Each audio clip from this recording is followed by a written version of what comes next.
not be here.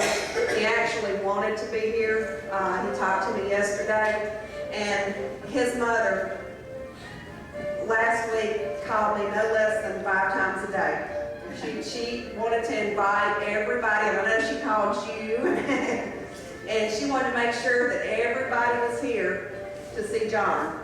And she wanted to make sure everybody was here that remembered the 1933 disasters, because she knew how important it was for us to get this on video. So, as I said, we do have some sign-up sheets. If y'all would like to write something to the family, we'll make sure that they get it. So our program has changed a little bit. We will try to get John to come later when he feels up to it. He had a PowerPoint presentation done. We actually had live footage, which will eventually be shown on the exhibit there in the museum. But we have about 30 seconds of live footage, newsreel from the tornado.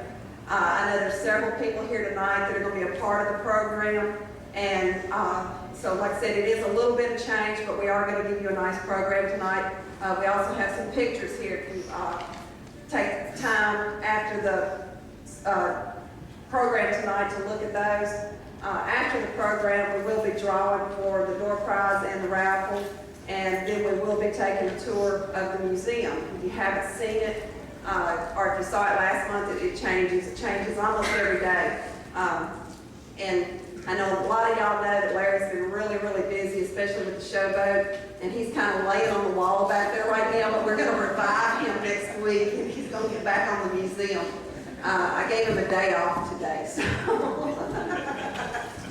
But anyway, if you would, please turn your cell phones off. That's my pet peeve. Reach for that mode. Go ahead and turn it off. And we're going to ask Carolyn Riley to come up and lead us in a word of prayer, especially for the Agan family.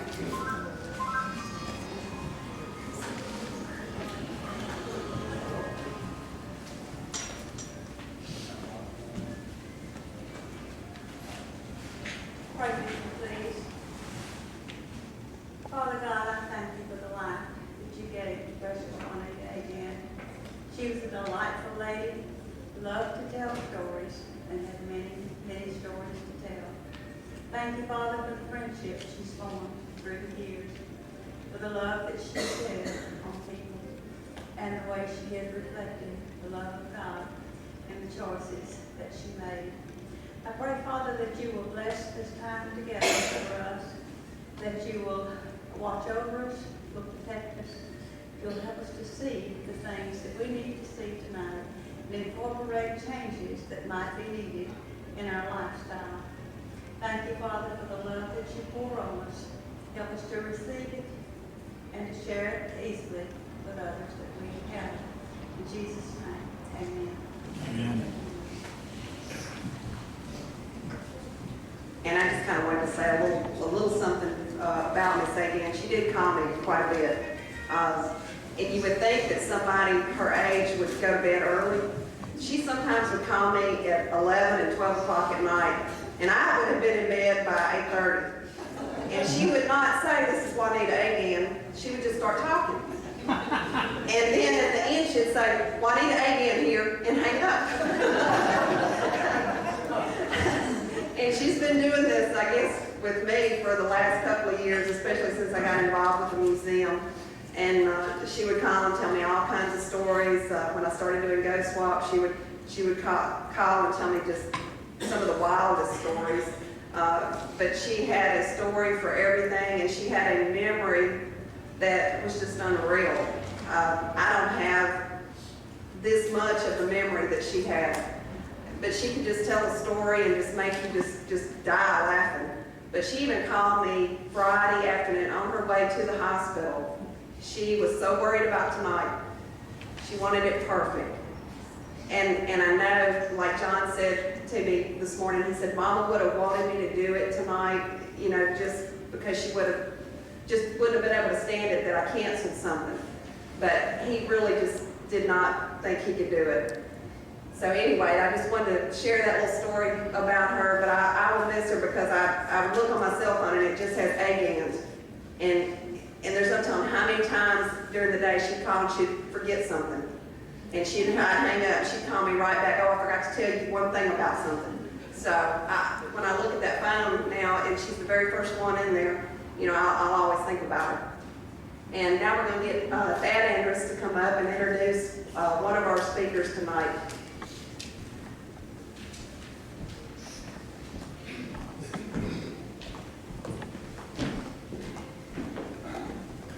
Thanks very much, Chair. And certainly delighted that all of you are here this evening, but I cannot not say something about Juanita. Because after all, she began working at the Harris Motor Company somewhere around 1940 when I was just a little boy, but her husband, J.C., was there when I was born, I think it came in 1935, and they had a Harris Motor Company romance. I mean, that was where they first got together. The parts department and the ladies in the office, I think there were 3 or 4 of them that eventually married. Marilyn and Horace Upton, one other couple that was there, and Leland Hartman and Odessa Stanfield, at least 3. But anyway, Juanita was always very important in my life, very important to all of the Andrus family, forever. And so we'll definitely miss her. In addition, of course, now, my job tonight was supposed to be to introduce John Agan. And so I think I'll just do that anyway. Because I think we need a tribute to him because he's been so important to Menden's history and to our museum. So like I said, John has truly been an important figure to so many in Minden and Webster Parish because of his leadership in the field of history. We had people promoting our local history before John, but never anyone with such intensity. He had published 3 books on Minden and Webster Parish, and numerous articles have been made local history buffs of so many people. His writings are not so superficial and have been the result of great research. In addition to his devotion to his work as an author, he's been a member of the Germantown Commission and the historian for the Dorcheat Museum. Basically, the history we're trying to present in the museum is according to his outline. John has certainly been very important to us, and we're going to have the benefit of him for a long time to come. His leadership is really good, and I know that what we're doing tonight is really based on his work.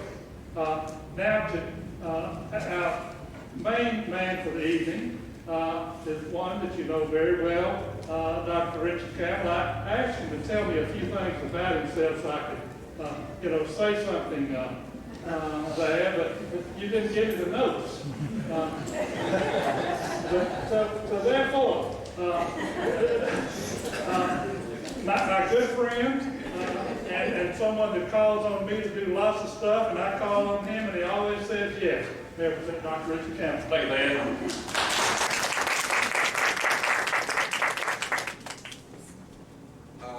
Suzanne, you can text the working mother. I have it opening my mouth. It's going to come and say things I shouldn't say, but I couldn't help but get amused. I don't think Ms. Knowles remembers back when she was Ms. Harper. My senior year in high school, I decided I didn't need to go to trig class. I decided to tell them. I know.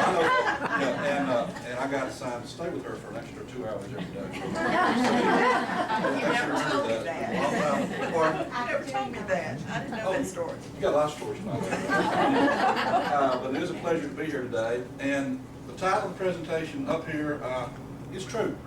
It actually borrowed from a newspaper in Minden. In some ways it's not true because the town really isn't north-south, it's really east and west. But they use that title.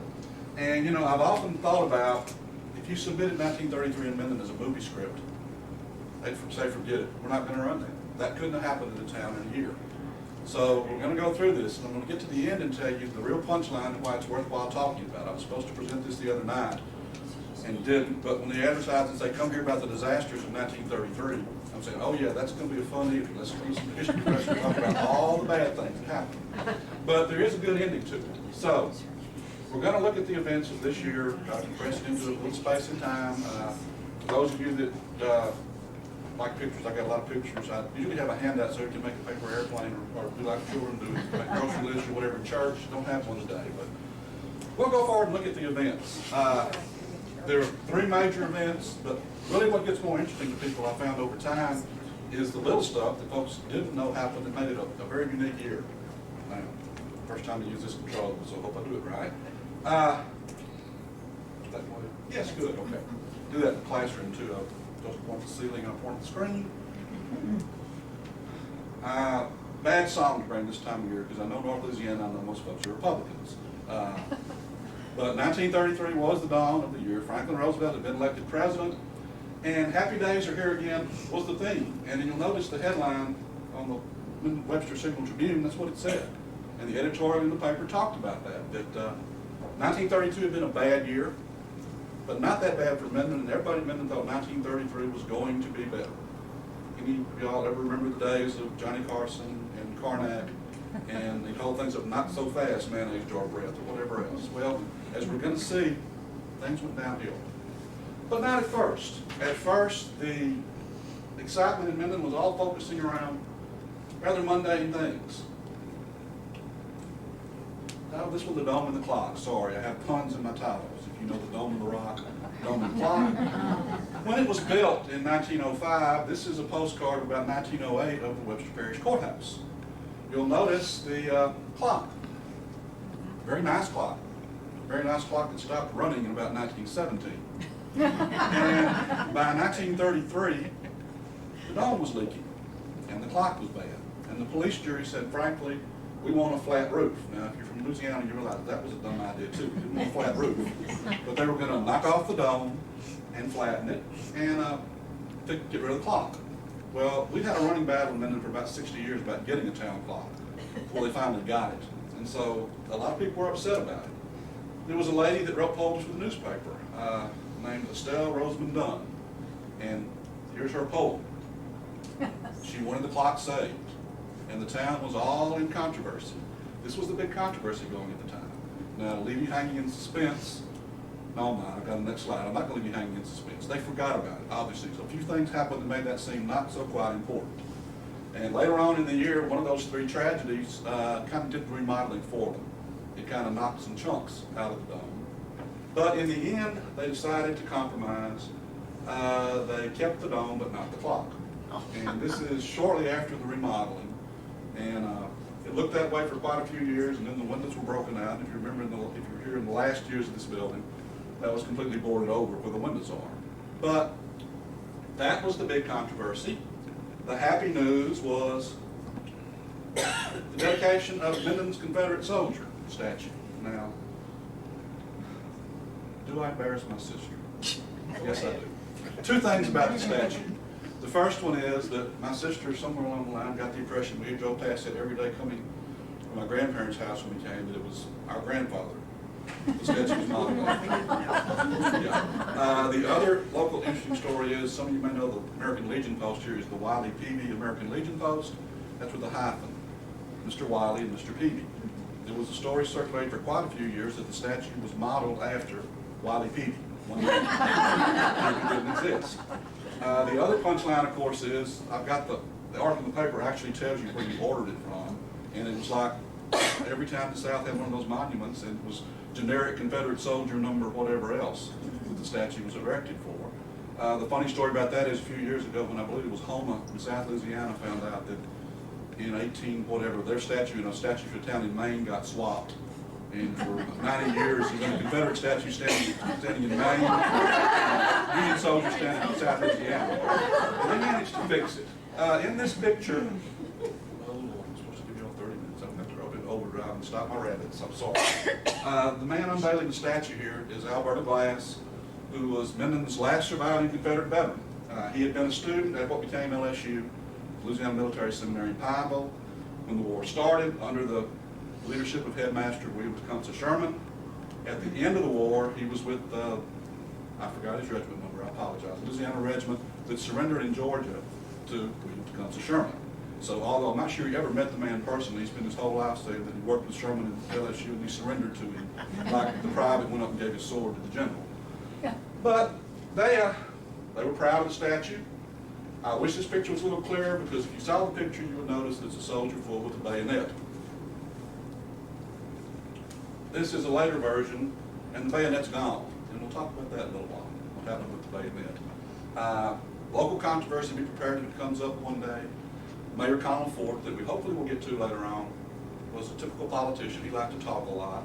He made a big show that he was donating the land the statue stood on to the Daughters of the Confederacy. Never did. It's nowhere in the minutes, it's nowhere in the record. So be prepared somewhere down the line, maybe a controversy about who actually owns that land. The Confederate statue's up, so January, we kind of covered January. It was a fairly good time.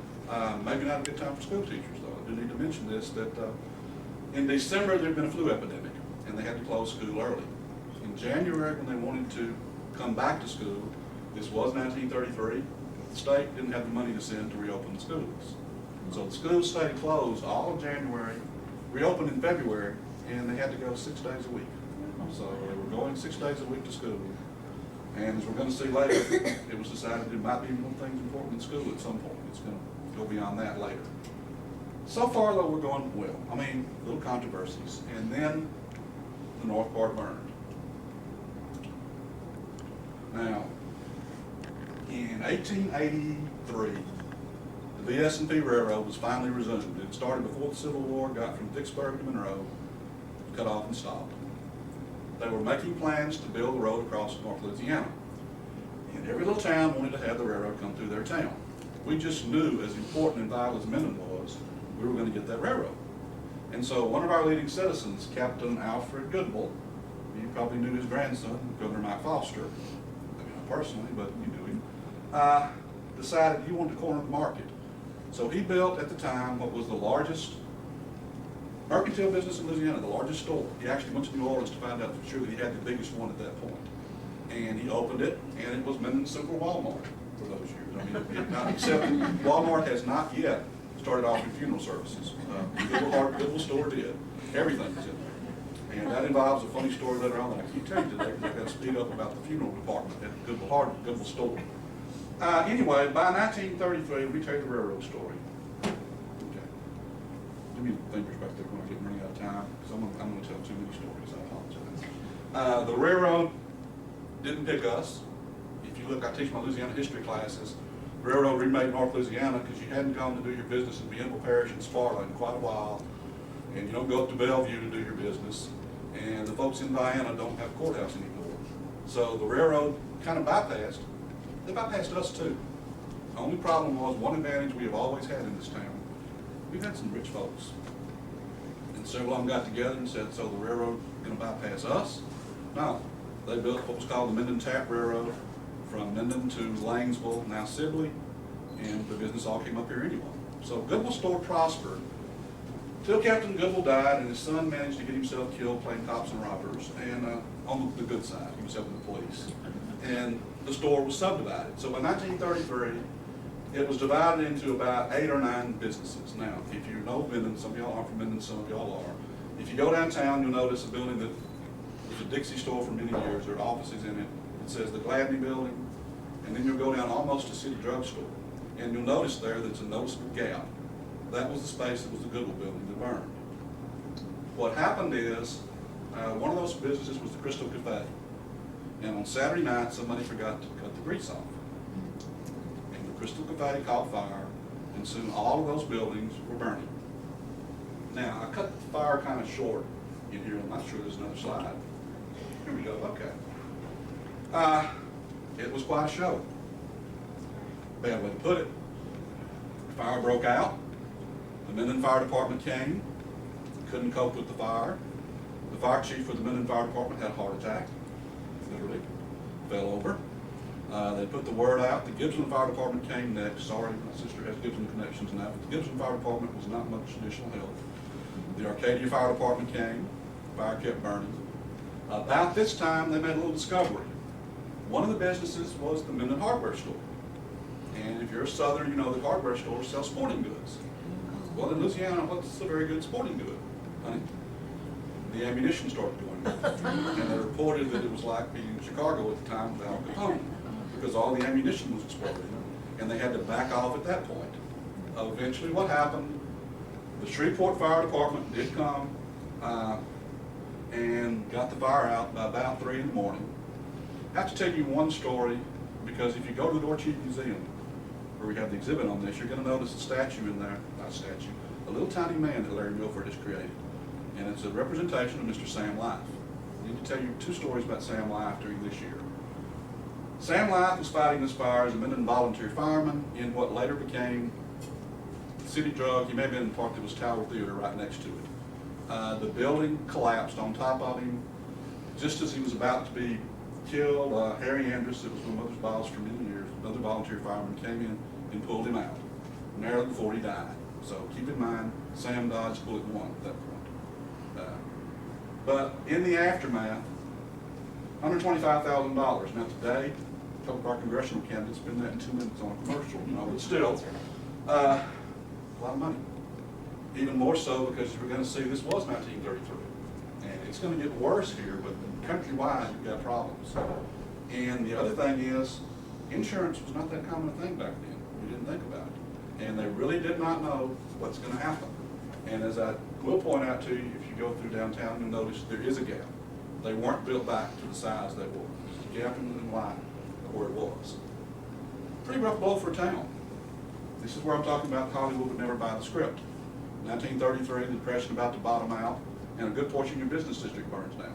Boy, that town's in trouble. Well, you ain't seen nothing yet. Money troubles come next, but as I say, this is kind of a false alarm, and I'll kind of speed through this one so I'll get to the Minden things. March 4th, FDR is inaugurated, bank holiday is declared. All banks in the country are closed to see if they're going to be solid. 2 banks in Minden, the People's Bank and the Bank of Minden. People's Bank was 2 years old. It had opened when the Bank of Webster failed. It was the little bank. The big bank was the Bank of Minden, founded in 1890. So the Minden bank's closed. Of course, there's panic. This is, if you look at the date, 10 days after the fire, they're still struggling for money, and the bank's closed. And like all the country, what's going to happen? Are they going to find our banks aren't any good? Good news for Minden at this point, though, is it's okay. 2 weeks, the word came, our banks were good. They were going to open. And so Minden, for its problems, at least things were going okay, going ahead. Now this right here, I've got a red dot on mine. I apologize. People make my red dot show up and it doesn't do it. This is a little interesting. We'll talk about this maybe in just a second. Prohibition had ended too. And so that's going to come into play in just a minute. But still, moving ahead, we thought we made it. The Bank of Minden made a specific point of telling their customers, we're getting as soon as we can. We're ready. We're going to give you the money. We've got it there as soon as the bank people tell us to go. We can go forward. So, thank goodness. Minden's safe. Our bank is solid. No problem at all. The big bank in town is okay. Even if the little one goes, we've got it made. Again, bad puns. I apologize. Liquidity of assets and general liquidity. March 27th, the Volstead Act was repealed by the whole Hood Act, and all across the country, the Attorney General of the United States had ruled that no matter what, no matter when your law was put into place, you could not stop the sale of 3.2 alcohol, beer. It had been voted out in Minden in 1894, August 1894, in fact, because when you make these programs, sometimes you say things and you don't know people's relatives are in the room. When you copy the newspaper went to Mr. Joe Miller, because he was a distinguished older citizen, and said, when did we go dry? And he said, I know exactly, August 1894, because I had 2 saloons, and they shut them down. And of course, Mrs. Roy Mabnett happened to be in the audience, and that was her father, and she was not happy that I brought up her father owning saloons. But anyway, nevertheless, for a little while in Minden, 3.2 beer did flow. The interesting part about that is my mother never knew what was going on. She lived here for most of that time. Finally, I pulled out one of the old pictures and said, look, you don't see that sign that says Schlitz on that store? She did know that it was legal. We voted back dry again in about 1938. But again, year changes, little things going on. But thank goodness, of course, we had solid banks and you could pay for your beer. Or did we? We didn't. On the morning of April 16th, literally the first notice was when folks came to the bank and the sign was on the door. And that should say, I don't know what it should say. I think it should say April 16th. But anyway, I made a typo. First mistake I ever made, I'm in trouble. Here was the problem, and we don't think about it today. There's no FDIC. You know, they just boosted it, maybe, depending on what they're doing about it. No FDIC. You're not going to get the money back. What do? Biggest bank in town. This is John T. Campbell who told my mother the story, that John T. had gone to New Orleans and had taken pretty much the money they had out. And he was gone, the bank was closed, how do you get your money? And we're going to kind of skip away from the bank story in just a minute. It's going to be October before there's any sign of these people touching their money that had been in the bank. The biggest bank in the town, most of the payrolls, certain families whose names I've learned long ago not to mention. There was some interesting loan sharking in here. There was offers in the paper at what were equivalent of about 2,000% interest. Some local firms offering for you to pay your utility bills or pay your mortgages. As a shout out to my populist politics, this is the time that Huey Long was putting in the homestead exemption so you didn't lose your house in Louisiana finally, but still. Now, at this point, you might as well shut the little town down. I don't know what y'all folks are for, but if you remember the old bumper stickers when it happened in Spring Hill about, you know, the last person out of town cut off the lights. You know, you would think it for Minden right now. The big bank's gone. You got a hole in the business district you can't build back. You know, what else could possibly happen? It happened. Monday afternoon, May 1st, 1933, about 4 o'clock, a storm system's coming through North Louisiana. Now again, I can't imagine the world. You know, today we get the little beeping, little flashing on TV, and you hear all the warnings. The storm coming. You don't know what's in the storm. You don't know what to expect. The storm started on, hit Minden first, out on what was either called Creighton Hill or Winchester Hill, depending on the language that you used, who you talked to, same place. Started touching down just west of what had been the Minden Lumber Company, one of the biggest mills in the country, but it was operating along, you know, Minden along the railroad tracks and along Prothero Branch, if you want to be specific what the stream is. The storm touched down, and immediately it was clearly quite a storm. I've seen, you know, they go back and retroactively estimate. I've seen it said it's between a 3 and a 4 on the Fujita scale for tornadoes. It was a killer tornado. And literally, the first place it touched in Minden, it was a killer tornado. There was a McCollum family who lived in a house. Let's see. Here are the dead: Lee Earl McCollum, Mrs. G.L. McCollum, Elsie McCollum, and the only survivor is Elvis McCollum, who's known as this is the dead, not the survivors. The family was in a house that was relatively sturdy. In fact, the house still exists today. It was the old paymaster's house for the Minden Mill. It's been moved out on Allen Drive and remodeled, and you can't see it anymore, but it's in really good condition. They were alarmed for some reason. They went to a neighbor house. The storm flattened the neighbor house, killed all in the family but one neighbor. I believe I'm correct. The father did survive the storm, but died after the fact. This is the next day's paper. Elvis McCollum, that for many years operated Fort's Newsstand, after Fort's Newsstand for a while, did other things, survived. But from the moment it touched down, it started killing. Moved up the hill, got to the Confederate statue. That's where his bayonet went. It was blown off the stand, the bayonet was broken off.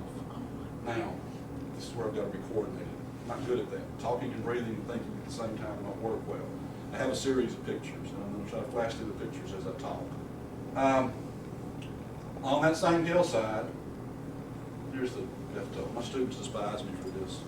I get talking and I forget, and I'll talk and then hit the slide, and there's the stats.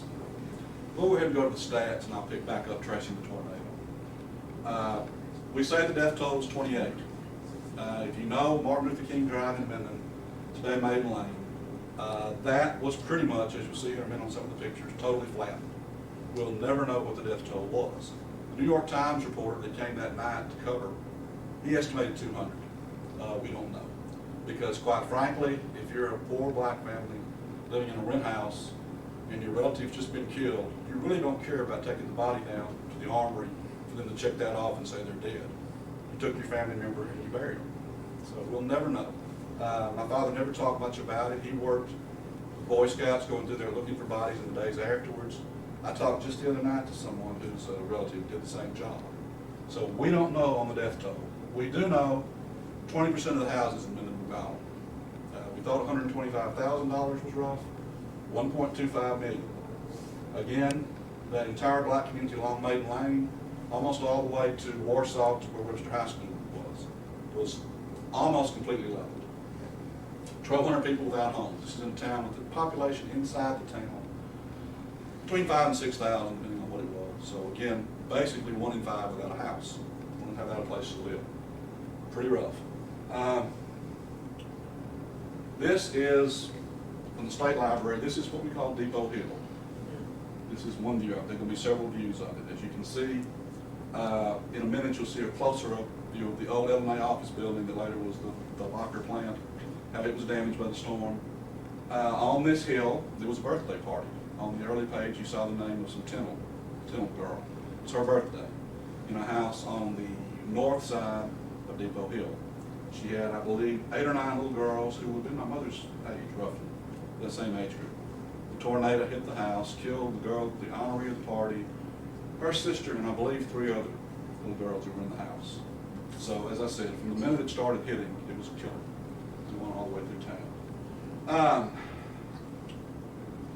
Minden Cemetery, I've got these because I'm on the cemetery board. You ever go to the Minden Cemetery and wonder why we've got this huge vacant area? 2 reasons. Number one, it's on soft soil. You've got a lot of graves that have settled that you go out there and poke and you find them. And we're going to work on that. There's technology to fix that. Another reason is this. The old above ground monuments in that section were literally devastated. If you go today, you can actually tell this one, you can tell where it was. The little fences were gone too. I almost joined, it's a bad thing to say now, I almost joined the Pratt family one day.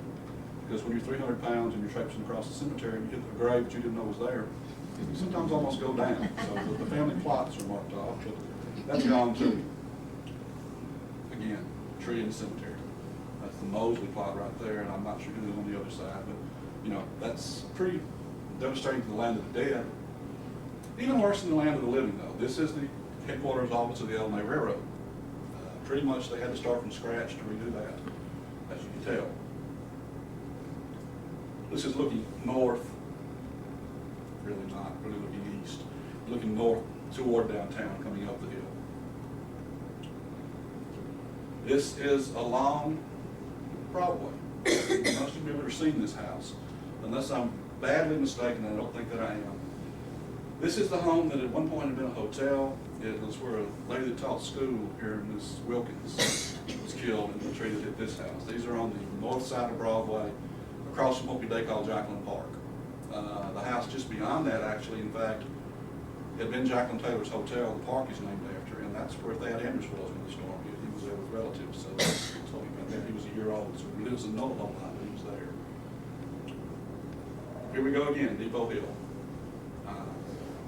Obviously, you never saw most of these houses because they had to be scrapped after it was hit. Again, pretty wide devastation. Now, were I technologically capable, and again, to get a commercial for my museum on the board, I managed to, about 5 or 6 years ago, come up with about 20 seconds of newsreel footage that was shown after the storm. And you can actually see this in moving images. And I'll tell you one more thing about the newsreel in just a minute. But these pictures may seem redundant, but it's just damage. Now, to give you a frame of reference, if you know Midland, this is where the Exxon stations was for years and years. It was Hortman's Exxon, it was Haynes Exxon, now it's the building in Lone. That's that corner. Looking toward it, this is City Park, which is now the courthouse and the courthouse parking lot. So this is what we're looking at, the damage on the south side of downtown, west side of downtown. This is City Park. Here's the courthouse with the clock still there, not working. This is the bandstand. Pretty much devastated. Got it back up because maybe if we get to November, I don't get that afraid, we're going to see that was in play again. The bandstand coming in play in town. So, I got to go really quick here. Another picture of the park. I'll sell this for $50 in May once. I'm kidding. It makes the picture so fast you don't have time to look at it really. More houses on Broadway. Catholic Church. St. Anne's Catholic Church. When it reopened, it became St. Paul's. This is where the newsreel was the biggest revelation to me. The story was told for years and years that the Catholic Church was so destroyed that the statue of the Virgin Mary, porcelain statue, was undisturbed. Well, I get skeptical. Yeah, I know. Right, that happened, sure. Newsreel panned into the Catholic Church and pans across the altar, and there's the altar in shambles and the statue of the Virgin Mary still standing. So that, confirmed folks do know what they're talking about.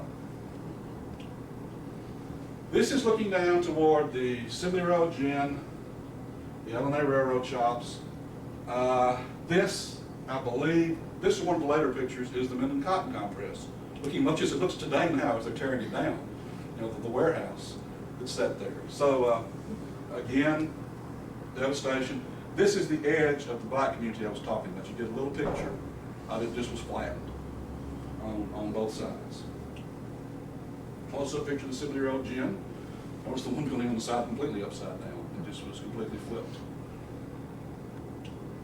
This is the cotton compress, looking much as it looked today. This looked this way a week or so ago. Now they've gone further with it. But, you know, it's pretty much a devastation. Another shot, that same area. And you'll see the wagons already coming to clear things and to move things out. Total devastation for the community, really, when you look at it. Mother thought, we never got a chance to confirm, that these were John and Billy McCowan and their mother. She said it looked like her mother, it looked like the pictures, but it's a family mother with 2 children and what's left of their house. Another shot of the same house, actually looking down the hill where Maiden Lane is. So it's nothing pretty much there. It's gone. Now here's where we have to go and fast forward because the part of the story is true. This is the 3. Fire, north end burned. Middle one broke when the bank failed. The south end blew away. And as I told you wouldn't buy that script. But sadly it did get worse in some ways. The next thing is a little local interest thing. Again, the bad puns, Huey, Louie, and Oscar. I found myself telling this story all the time, talking about Huey Long and Louie Jones, and I kept wondering why Dewey didn't get in the picture. So, Huey, Dewey, Louie, this is Huey, Louie, and the third name, and this is Oscar. I mention this because it's a landmark in Webster Parish history. Remember the fire chief had the heart attack during the fire? The sheriff was in the hospital with pneumonia when the tornado hit. He died 6 days later. So, the sheriff's gone. They had a special election, and it's really, even today, by strictly their job titles, the most distinguished field we ever had. Chief Deputy, O.A. Change from Sean Malou, announced that he was running. Huey Long and Menden never got along, and Huey Long saw a chance to have his sheriff in Webster Parish. Louie Jones of Minden, at this point the Assistant Superintendent of the Highway Patrol, and I'm sorry I've got to tell you how he got the job, no matter how long it takes. In 1927, Huey was making one of his many speeches in Minden, and there was a particular man, who I think his family's gone, so I'll use his name, Julian Riley, who lived out the Homer Road area, that was giving Huey hell, literally. I mean, he just was heckling him beyond belief. Louie Jones, at that point, was a fairly unknown state trooper from Minden. He walked up behind Julian Riley, pulled out his pistol, knocked him unconscious. At the end of the speech, Huey said, "I like that man, hire him for me." So Louie Jones went to work for Huey, eventually became his top bodyguard, later became head of the state patrol, and then became warden of Angola before he finished. But Louie Jones from Minden, the Long candidate. Minden's police chief, J.D. Batten, father of later Mayor Jack Batten, longtime law enforcement official in Minden, he filed.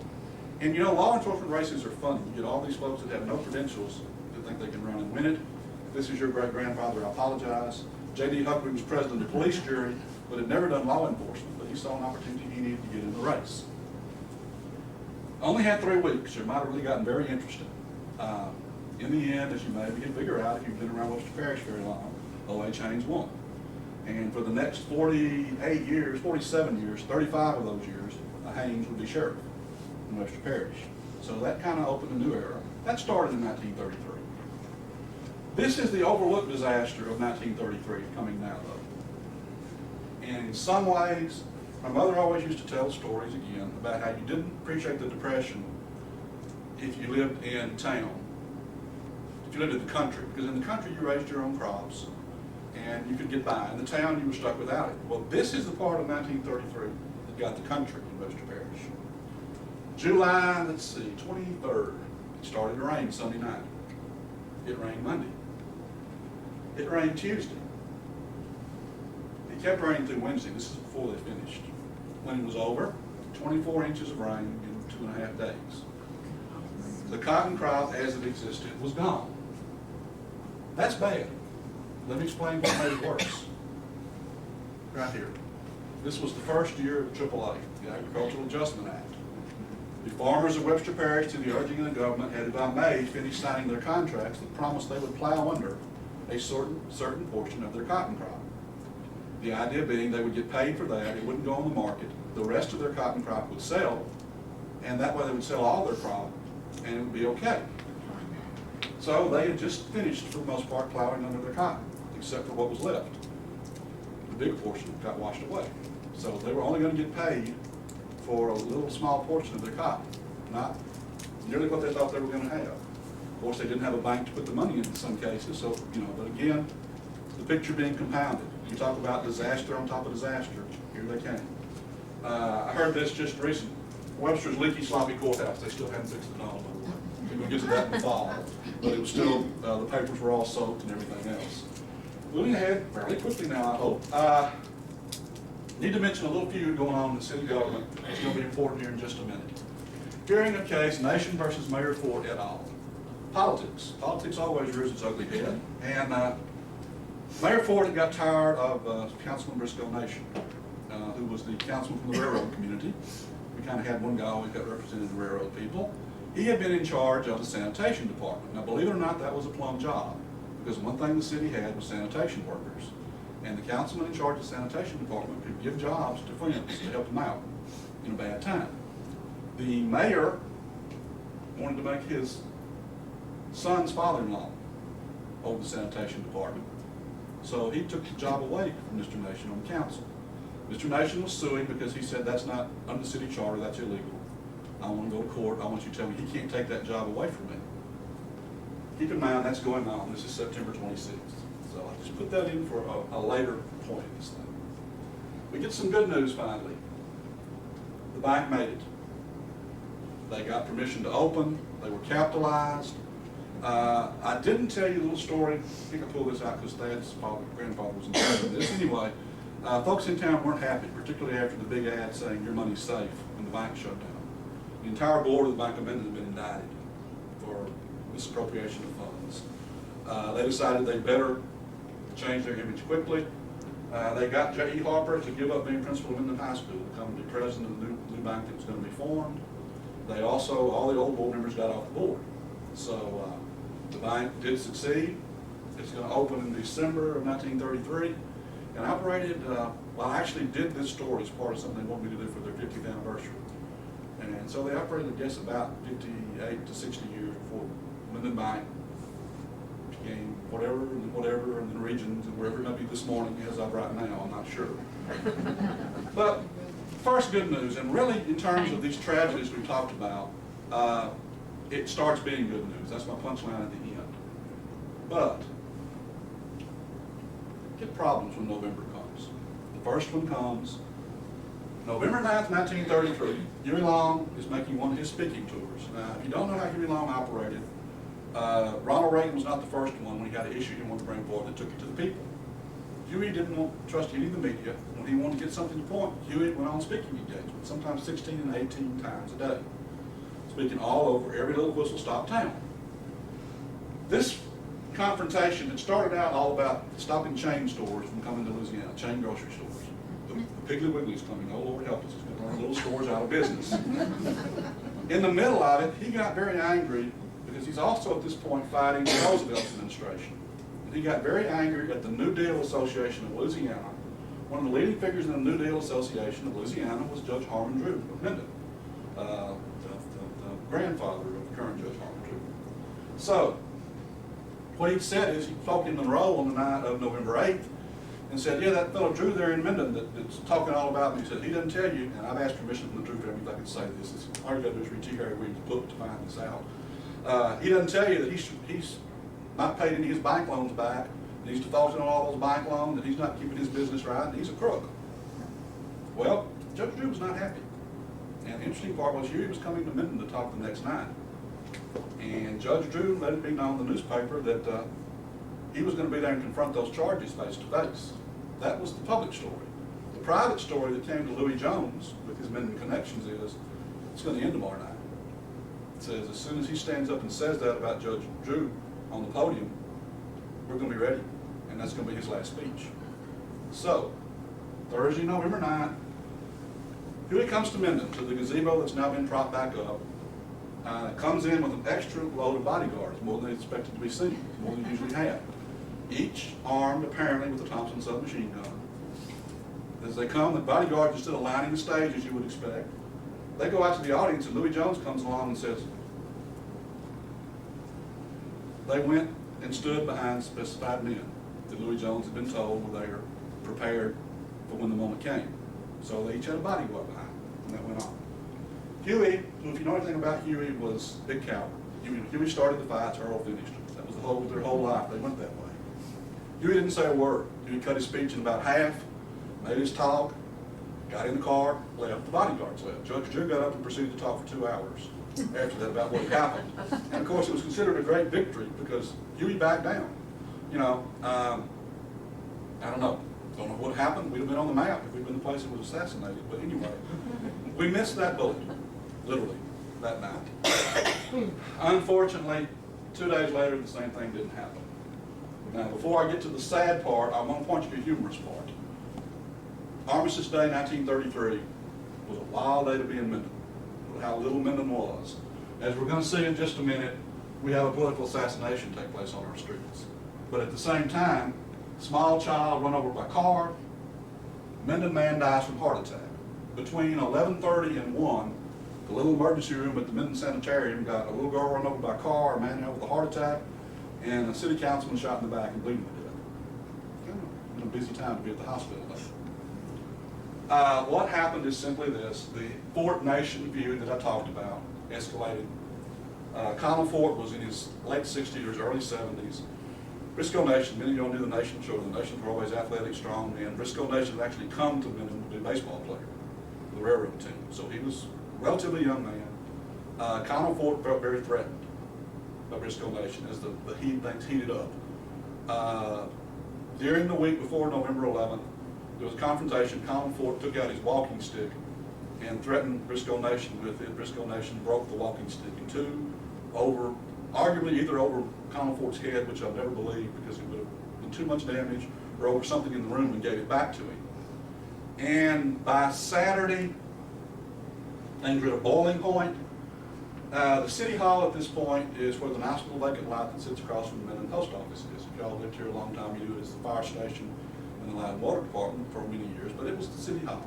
It sat there. The courthouse, of course, sat where the street goes through, where Pearl Street extends. So on the morning of November 11th, they had an unofficial council meeting, violated the heck out of sunshine laws. They all got together and talked about what they were going to do and decided, let's go up to the courthouse. We're supposed to have a celebration. So Briscoe Nation and the city treasurer and two other members of the council were walking from City Hall to the Webster Parish Courthouse, and it's somewhere roughly about where our museum is. The son of the mayor, John Ford, appeared, and it's debated whether Briscoe Nation ever completely turned around or not, and shot him. And before they could get him 2 blocks to the hospital, he had died. Now, Briscoe Nation left 11 children. They widowed 11 children. This was a very touchy case, even more so when it tells you that Fort will be held in Caddo prison on murder charges. He was indicted for murder, being held in Caddo Parish for safekeeping, as far as it ever went. He was never brought to trial, never stood charges, and of course came back to Minden and for 40 years operated Fort's newsstand here. The dirty story tells that he just gave him an apartment treatment. He really wasn't even in jail. Don't know if that's true or not. I do know that in the measurement of human kindness, at least you can say, at least 3 of the nation's sons eventually made peace with John Ford. Told him they forgave him for what he'd done. Although at the first, I don't know if you ever knew Donald Nation. Donald Nation was the youngest child. He was trying to settle out whether he was yet born or was unborn when this happened to his father. But the Nation family told the story that when he was about 4, they caught him walking to town dragging a shotgun. And he said, "What are you going to do?" He says, "I'm going to go kill that man that killed my dad." Tough times. Again, you're not going to buy this year if you try to put it in a movie. I mean, we've got too many things happening. Literally, we almost had 2 political assassinations in 2 days on the streets of Minden. But, as I said, you don't come to hear about tragedy, I hope. Gee, it was on the card there, so you have to have y'all look at that so you have to watch me ramble. wasn't that nice. I should print the slides out and hold them in front of me, but I don't. Kind of tells you that. I kind of hated to get the program the other night at the museum because Webster Nation was there and going to talk about the storm, and I would like for him to have told us. He's one of the ones that came to John Ford before John Ford died. Because the other side of that story is John Ford knew all about this, and they said John Ford lived in constant terror that somebody was going to do something to him for him. Anyway, there's the good news. And I first did this, boy, I'm feeling old. I wrote this article in 1982 for a graduate seminar at Louisiana Tech under John Winters. And he turned it in and didn't know it was published and won an award from the North Louisiana Historical Association. The bank used it for the 50th anniversary, so I've been doing this for 25 years. But the original article, I ended with this, and I still believe it. It says a lot of good things about Minden. 1933, north end learned, south end blew away, the middle went broke, but the town did survive and thrive, and we're here still today. I think that's the good news at the end of the story. And this is when my students cheer.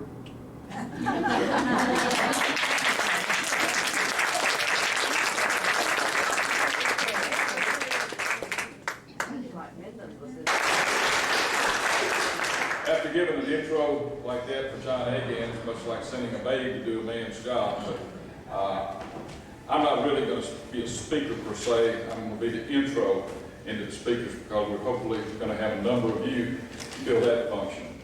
But I would like to take a minute of personal privilege also to speak of someone who was a cheerleader for some of us, a charmer, a comforter, a caregiver, a confessor, a church person, best friend to many, and a lot of us just knew her as a cameo lady. And of course, I'm talking about Juanita Agan.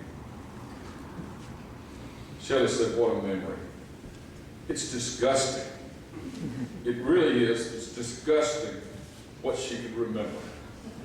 She could tell you how many string beans were wrapped in the bacon of a Thanksgiving meal she had in 1933, and she could tell you what recipe book it came out of.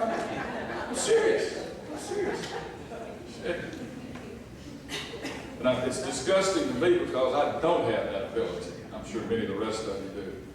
But she was our eyes and ears to depression times. How many times we heard her talk about what it was like. But no, she never complained about the depression. It was just what she lived through, and she kind of made us enjoy what she did to get by. How virtually everybody, what they did to get by. And nobody was a whole lot higher than anybody else. It was just something that folks lived through. And I think if folks paid attention to it, it'd be a pretty good lesson for today. You know, how to kind of cinch it up a little tighter. Of course, she told us what it was like at Andrews Motor Company, over and over and over again. But it was interesting. And of course, her love affair, gosh, if you listen to some of her cameos, it was idyllic. The feelings that she had for J.C. and what J.C. had for her, and how, you know, she pined away for him when he went into World War II. And that's another aspect of it. She was eyes and ears to what was going on overseas. And then, of course, when he returned home, and well, the rest is history, as they say. She was really a mirror into, the better part of 90 years of history, from her earliest times.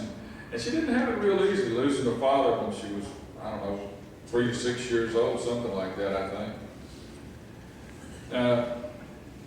The lady could probably tell us where every business was located in downtown Minden. Who was first there, who was next, who the proprietors were, and then who the various wait staff, who they were. And she could tell you what particular garment was sold, what bit of cloth, what coffee cup, what service, what piece of furniture. She remembered all this. And most of us have visited those stores in various iterations along the way, and we can relate back to a lot of it. But it was the cameo people, I think, that really caught most of our hearts. Juanita loved virtually everybody, I think. And she felt that everybody had a story of sorts to tell, and she wanted to be that person that brought it out. And she had to prod some of us more than others, but I think back, if I had not let her do a cameo on me and things had gone the way they had, I'd feel pretty sad. But I'm honored that she thought enough of me to do it. And many, many, many other people, because she just cared about folks and she wanted to get the word out. And she'd tell about things as mundane as who the soap jerk was at a certain drugstore, or what stitch was used in a garment. But whether you saw it in Juanita's eye, whether you'd never seen it before, you saw it through her eyes and appreciated it. Her cameos, of course, appeared in the Press Herald. And before the internet became so well used, I know a number of you took copies and mailed them, maybe even overseas, because she was talking about somebody that you loved, or somebody that someone you loved. And she actually kind of brought us all together. And I talked to people who received her articles overseas. And of course, with the advent of the internet, it was a lot easier to send them or to look them up. And any of you know one need to know that occasionally the Press Herald didn't do exactly what she wanted with an article or two. And vengeance was mine, said Juanita. I mean, if a paragraph were left out or inadvertently it was not printed when it was supposed to be, the editors heard about it. And if you remember, there were a few brief hiati in her cameos. She said, "I'll show you." But fortunately, most of us would prevail upon her and say, "We really miss your cameos, Juanita, come back." And of course, she would. I mentioned that she was a best friend to just unknown people in this town. She loved to laugh at herself, She'd tell us foolish things she'd done and just carry on about it, and you had to love it. And her malapropisms, she'd get a word mixed up here and there, and much to John's chagrin, but that was Juanita. I think that probably she's personally touched more people in this community and this surrounding area than just about anybody I know. Certainly I can think of no other lady that's had this ongoing and widespread influence. And fortunately, she's left a daughter and son who are involved in education. And as they just said, John is a real jewel.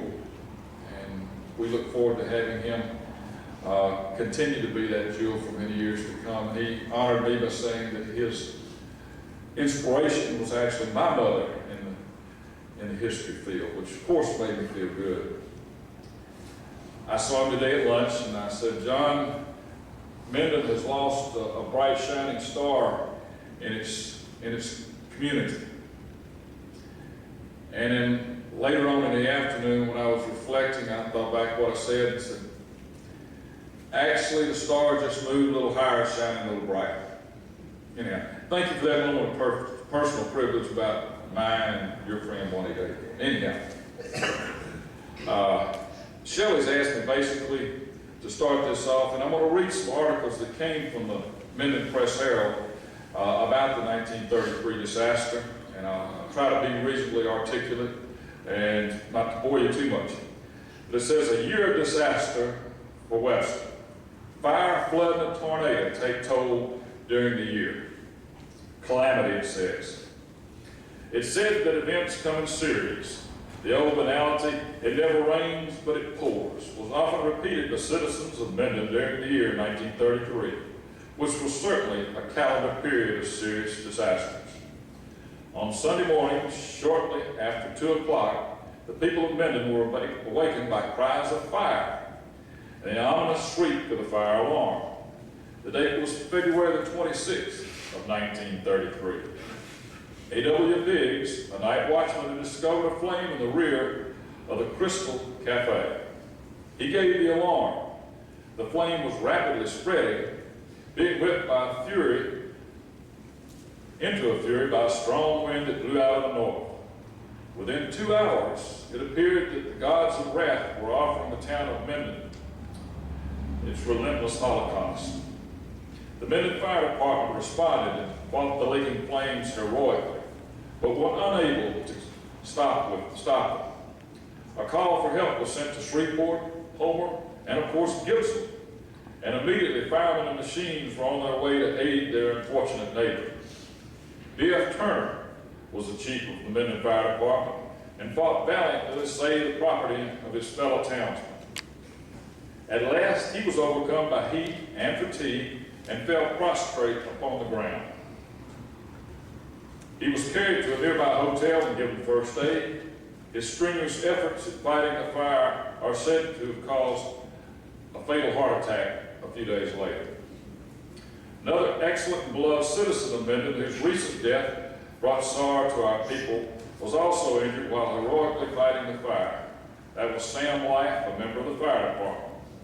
He was standing at the top of the building in which the city drugstore was situated when a wall collapsed, permitting the flame to belch forth and almost surround it.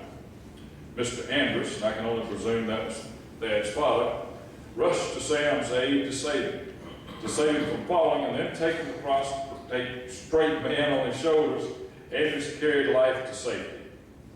One of the buildings destroyed by the fire was a store constructed in 1882 by Captain Goodwin. It was the second oldest landmark in the town of Minden. The total loss from this conflagration was estimated to be at $125,000. The whole town was burning, $125,000 damage. But however lamentable the loss was from the fire, it did not compare to the horror and death and destruction wrought by the cyclone that came on the first day of May in 1933. At 4 o'clock in the afternoon, a huge black cloud resembling a mammoth balloon came riding out of the southwest, alternately breaking in conformation and forming into grotesque shapes as the centrifugal force of the wind whirled. That's a pretty good writing, isn't it? Suddenly it swooped down and dumped the town in darkness, giving warning of impending danger. When the full force of the storm broke upon the south and west portions of the city, the demoniacal hiss of the wind seemed to mock disdainfully at the weak structures of mortal men. Buildings were shattered into debris and blown helter-skelter to further endanger human life. Get this now. Even the arboreal monarchs that had, for a century, withstood nature's ill-tempered moments were uprooted, transforming beautiful Jacqueline Park into an entanglement of brush. That's pretty good, isn't it? The evil moment was appalling. 25 people were killed and over 100 were injured. 150 houses were destroyed and 327 damaged. Physicians, nurses, and hospitals from all about the area aided in caring for the wounded. Congressman John Sandlin immediately contacted the Red Cross officials in Washington, who wired W.F.O. Kelly, chairman of the local Red Cross committee, as follows. National disaster representatives now en route to Minden. Pending their arrival, you're authorized to make such commitment as necessary to meet the immediate emergency needs of the tornado sufferers. Then the deluge. On July the 23rd, it began to rain, and for the following 3 days, the floods descended. It was a record breaker for all time. On the 24th, approximately 11 inches of water poured out of the clouds to drench North Louisiana. But we were not alone in this disaster. South Arkansas and East Texas got wet also. However, we were too charitable to feel as the old lady in California felt when told that the frost had killed all her fruit. She says, "Well, I have one consolation." The old lady said, "Thank goodness it killed my neighbor's fruit too." I also have and I'm not going to read it, but the New York Times had an article as well.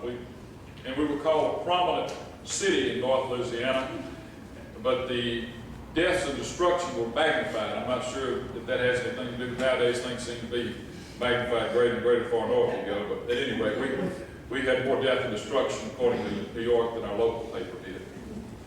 Well, thank you for the opportunity to read this. And now, our program, of course, was intended to have John, but as well, a few of you might have been mere children when the storm occurred and have some recollection of it. And it doesn't matter how much or how long, but the rest of us in here would be glad to hear a little bit about it. And I know Webster Nation is sitting right in front of me and chomping at the bit to come and speak for about 3 minutes on his recollection of the tornado of 1933. So Webster, will you start it off, please, sir? Go get it. Give me a hand. Yes, sir. I, too, was a very close friend of Juanita's. She was the youngest girl in high school. I was the youngest boy in high school. She always laid claims to being the poorest one in high school, but I always doubted her. And I told her, no, this record belongs to me. And we always compared notes on that, but I believe that the record did belong to me. I remember, and May the 1st, on May the 1st, I was in the 6th grade. As all the boys did, we got together when school was out and we jumped in and we started walking home. And by the time we got home, we had plans for a baseball game that evening on a vacant lot over across the road from my house there. And on this particular day, man, we were really going. We had a dozen or so boys my age around that was going to meet over there. We were going to have a big baseball game. I got home and I changed out of those school clothes into the rags that I put on when I played ball, and I was headed to the ballpark. My daddy told me, said, big son said, I wish you'd wait here a few minutes. He said, I see something that I don't necessarily care for. My daddy come from McCurtain County, Oklahoma, and he knew about tornadoes, cyclones, thunderstorms, and all the like. And he said, just stay here for a little while. He said, let's see, this over in the southwest I don't like. Well, he walked out to the back. We had a big gum tree in the backyard. And right across the road from us, where Stewart's School is now, there was a tremendous cotton patch there. Probably 600, 700 acres of cotton planted there. And we looked down there and he said, this is going to be a bad one. Well, I thought maybe he was just trying to keep me from playing ball, but it was. I remember the cloud. And the cloud was the blackest cloud that I'd ever seen in my life. But it was so black that it had some dark green in the cloud. And it was about 3:30 at this particular time, and he wouldn't go in the house. He sat out there and he was talking, and by then we had a storm cellar at our place. And but then some of the neighbors began to kind of drift in pretty close to the storm cellar. They too had seen a cloud, and by the time they got there, I guess there was 18 to 20 people, and they were all about ready to go to the storm cellar. And about 10 minutes before 4 o'clock, they began to file down in that storm cellar, and it was full. And my daddy stayed outside, and I was pretty close to him. He was telling me, he said, son, this is a pretty bad one. This is going to be a bad one now. And I said, well, let's stay out and watch it. He said, well, we'll stay as long as we can. So we stayed, and we began to hear a great roar that sounded like a couple of locomotives. And it was making a tremendous noise. And we stayed until that funnel shape come in, and it was about a mile away that we could see it across that cotton patch. And he said, let's go down, let's get in the hole. And I remember we got in the storm cellar. He reached and got the chain on the door and tied it. And this, in about that noise came, and it sounded like it was coming right over the house. And lasted about 4 or 5 minutes.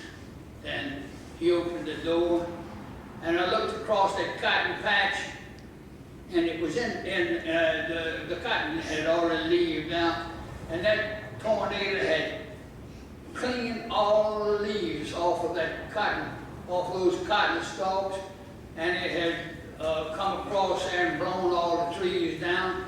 And our house was the first house that wasn't blown down. And when it got by our house, the tornado turned, and it went more east then, and it went right straight across Bracken's place up there, where his automobile place was, and Joe Miller had maybe 100 rent houses up there, and it literally destroyed all the rent houses up there. And my dad knew that by the looks of the trees and everything, there was 10 hung up way up tops of houses, way up in the treetops, and they would be twisted around, all the way around that tree up there, and that tree wouldn't have a leaf on it. And he told me, he said, well, everybody else had gotten out of the storm cellar, and he told me, he said, I'm going to have to go. He was city councilman here at that time. And he said, I'm going to have to go to town and see if I can help people. Well, we didn't hear anything from him. We didn't have any telephones or anything. We didn't hear anything from him until the next day. And he was out all that time helping people get in and out of it. The trees were twisted. It looked like where that funnel shape was coming across there, those trees were twisted, and it just looked just like they had been twisted by a big wrench or something. They were twisted so bad. And by that time, and when it was over, well, old Nosy, me and some of the other boys, well, we decided we'd go look, and we went up there on Depot Hill, what we call Depot Hill, and we looked at all the destruction there. I'd never in my life seen such destruction as there was that day. That was the worst that I'd ever seen. It was a scene, even in my youth at that time, it was a scene that has never left me. I can remember that well. A lot of things I've forgotten about since then, but I remember that day very well. And I remember the people that we tried to go and help, even as a youngster, and we had a lot of them then.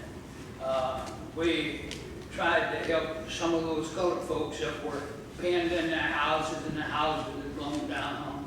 And the boys that were going to play baseball, well, we had a job to do that evening, and we tried to help give them something to eat, carry something to them, and it was really a destructive time that I saw, and a lot of people were affected by it, and a lot of people were like I am.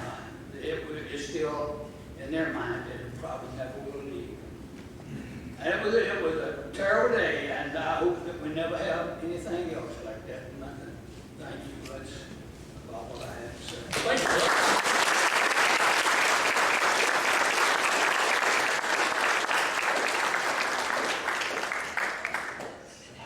How old were you?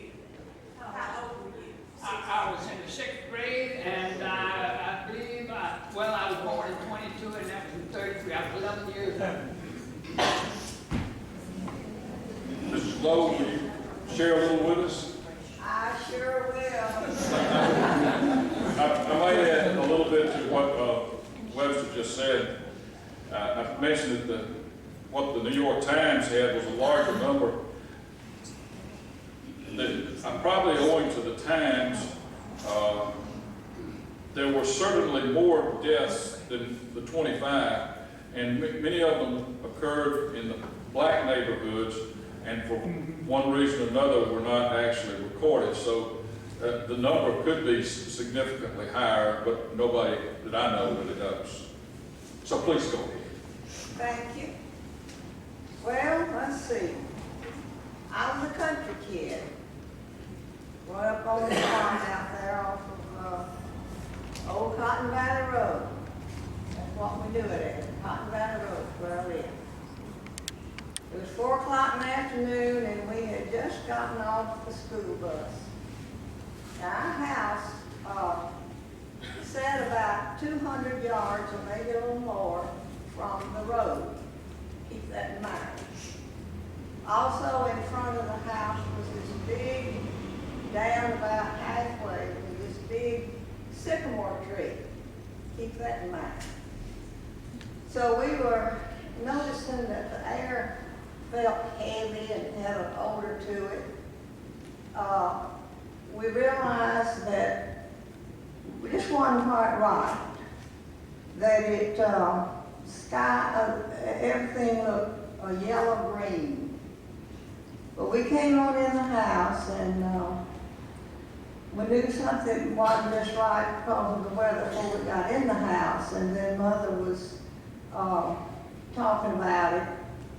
We lived in this big farmhouse, had the big porch across the front with the poles to hold it up, and the hall that ran down to the back to a screen porch. On that porch was a number 3 wash tub of English peas that had been picked to be canned. Keep that in mind. So we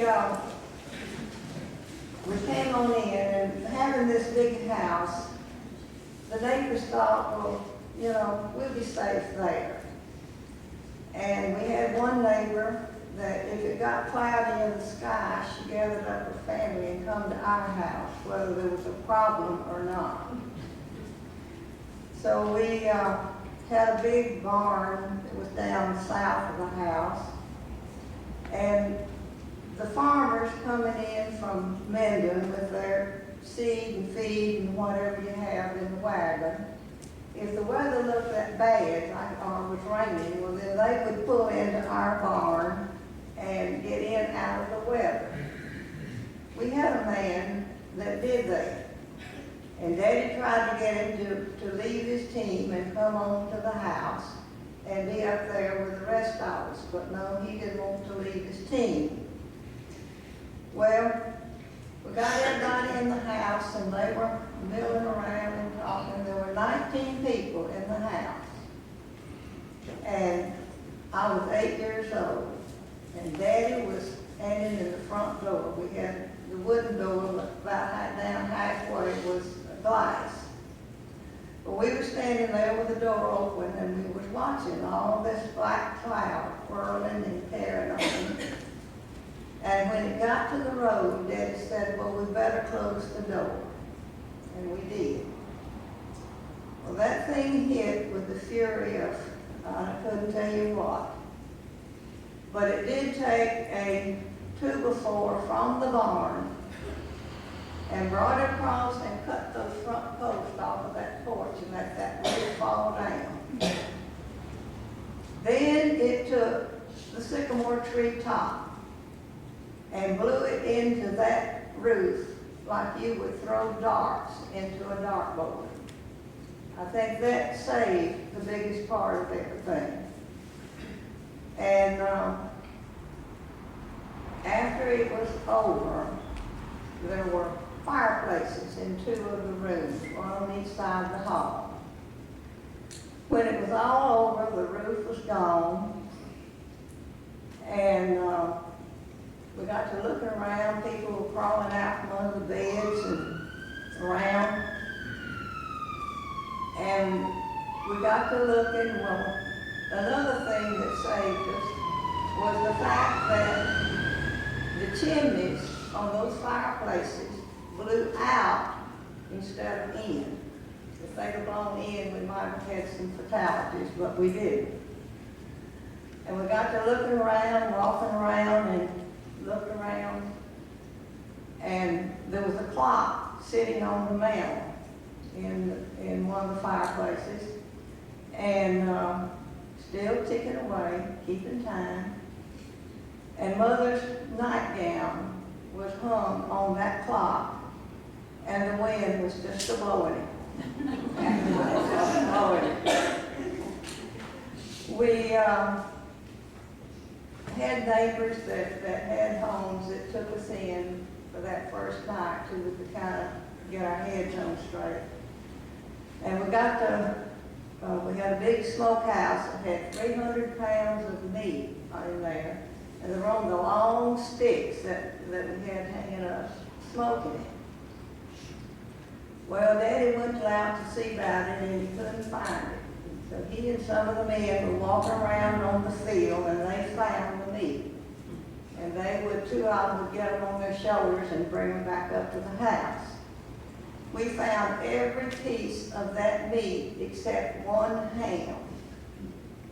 So later in the summer, he was in town, and he was visiting with the men that gathered under the tree of knowledge. And this man was telling him that after that tornado, he found a ham in his yard.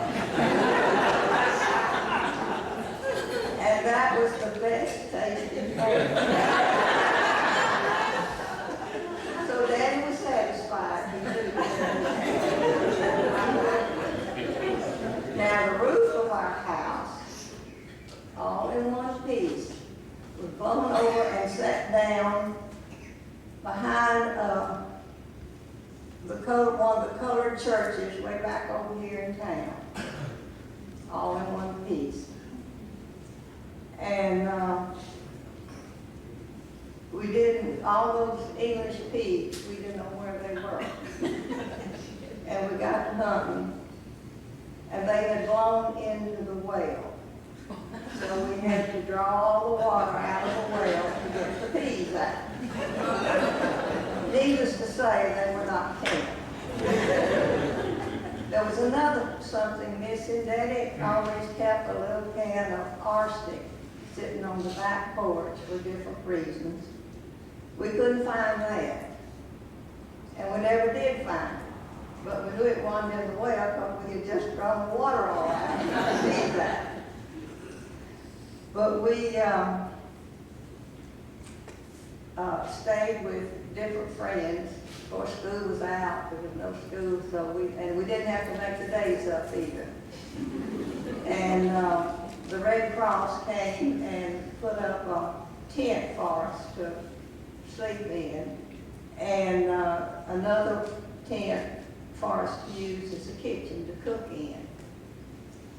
And Henry, your daddy, came and with his crew and built our little house that we lived in after he got it built. We had a little house, a little 4-bedroom house with a long porch on the back, and we closed in part of that porch and made a kitchen out of it. But that's where we lived there on the home place. But it was quite a thing to look back and see. Of course, Mother called it a cyclone. She was from Arkansas, and she knew about cyclones, and she called it a cyclone. But we all survived. Daddy got a little piece of lice in his back, and that was the only injury other than the man that was in the barn, and I don't know how they got him into the hospital, but they got him in. And he lived a while, but he didn't live too long. He died from that. And I think both of his ewes or horses, whatever he had to wagon, I think both of them were killed. But otherwise, we came out all right, and I would like to say something about the fire. Claude, or Old Blow, as everybody knows him, his father's store, his furniture store, burned. And the big desk that's in the museum came from that store. That was a rough year for them too. But I guess that's about all I can tell you about our part of the cyclone. We just sent it on into Menden to let it do its damn shear. And there it is.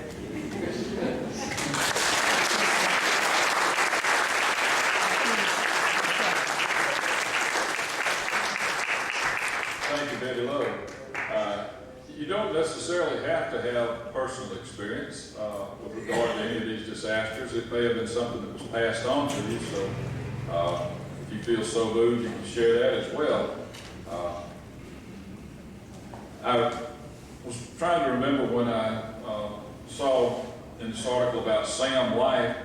I remember Lillian Willis' life telling me that one of the wives was picked up in the tornado and deposited, some hundreds of yards later. I can't remember whether it was Sam, or does anyone remember who that?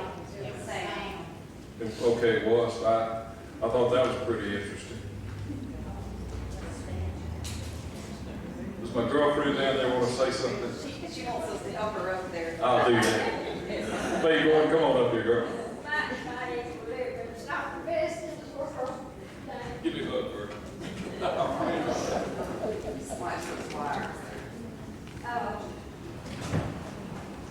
don't have a whole bunch to say like most everybody else has had to say, but my memory of that day has stayed in my mind all these years just like it were yesterday. I was 5 years old. Lived at McIntyre. We lived raised out there. We lived in a little four-room green bungalow across the railroad track with a porch all the way across. And that day, my daddy and I were out on the front porch, and it just started getting so dark and so cloudy. And Dad just made a remark. He said, "Oh, everything sure does have a funny color to it." He said, "Something's fixing to happen."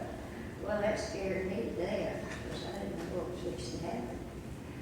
But anyway, the wind started blowing real hard. I remember I was wrapped around that post on that porch. I thought I was going to blow away. And Daddy came and got me, and we stood there a few minutes, and in just a little bit, everything started happening.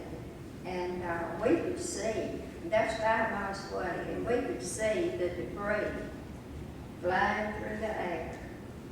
And this is the last thing I remember of that day.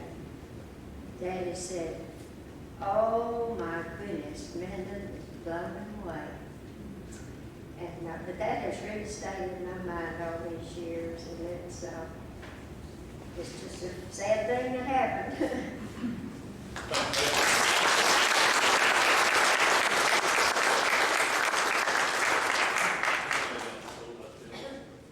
You better introduce yourself. I don't think anybody knows. Marcus Renton. Everybody doesn't know me like they know you, but anyway, Webster, I don't know how that many people got in there, because there's 11 in your family, 11 kids in your family. How all them got in that one shelter, I don't know. They were packed. Huh? They were packed. I bet You couldn't have gotten more in there. I was, of course, 9 years old at that time, and I don't remember, of course, I lived north of Minden, and I remember a lot of wind and trees down and so forth and blowing, and we could see kind of see the tornado going over south of us and all. But one instant, I was my folks in the milk business, and we delivered milk to Minden 7 days a week, twice a day. 7 days a week, 365 days a year. But anyway, the one thing being in the milk business is one story I remember about it was rather unusual. You know, back people had a milk cow. You know, they had a garden and they had the depression was going on and they had a milk cow. You know, called it a milk cow. But anyway, I believe it was up on Creighton Hill up there where y'all lived over there. There's a cow over there, and the wind picked the tornado picked that cow up about tree high and blew her about 2 blocks down the street and killed that cow. But that was real unusual. I thought that's pretty strong to pick up a cow, milk cow, you know, grown and blew down and killed her. But that's, of course, I remember quite a thing. I remember 33 people were killed here. That's the story I remember that were killed in here. But anyway, that was a big fun thing, being a milkman. I remember about the milk cow.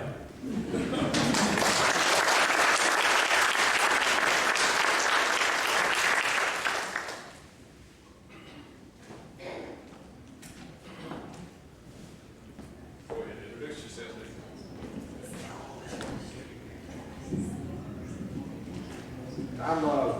I'm Steve Rakikas. Just want to relay some information that my dad and my mother and my brother Ike used to tell me about this tornado. My dad and mother said that it was coming down Elm Street and it turned right before he got to the house at the end of Elm Street back in those days. But then right after the storm, my dad and my brother got in the car and drove around town to see what they could do, and they found people everywhere. And of course, there was an enormous amount of black people were killed. And my brother kept telling that he kept seeing people with 2x4s through them and stuck up on the oak trees on a tree up 10 feet in the air. And it was a sight to see. And I know I never did forget that day of pulling people out of the ditch. And many people would have drowned if they didn't pull them out of the ditch. And some were dead, and most of them were alive, and they just lined them up on the edge of the ditch on dry land, and hopefully someone came in later to pick them up. So that was my memory of my folks telling me about the tornado here in Minden, especially what they did afterwards to save just gobs of people. And as far as the number of people not being counted, that's probably was true, because my dad told me there were just dozens and dozens of blacks were just dead all over the place. I mean, it was just, you couldn't see the dirt. You couldn't see it was just everywhere. And all up in this part of town over here on Highway 80 side over here. So, but at any rate, it was a sad commentary but then of course recovered, and we are here today. Thank you very much.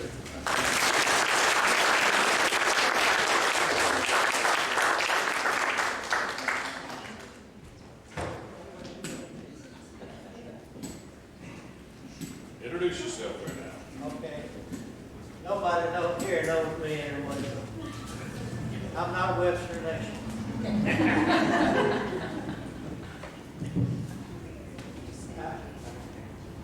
I'm Eugene Allen.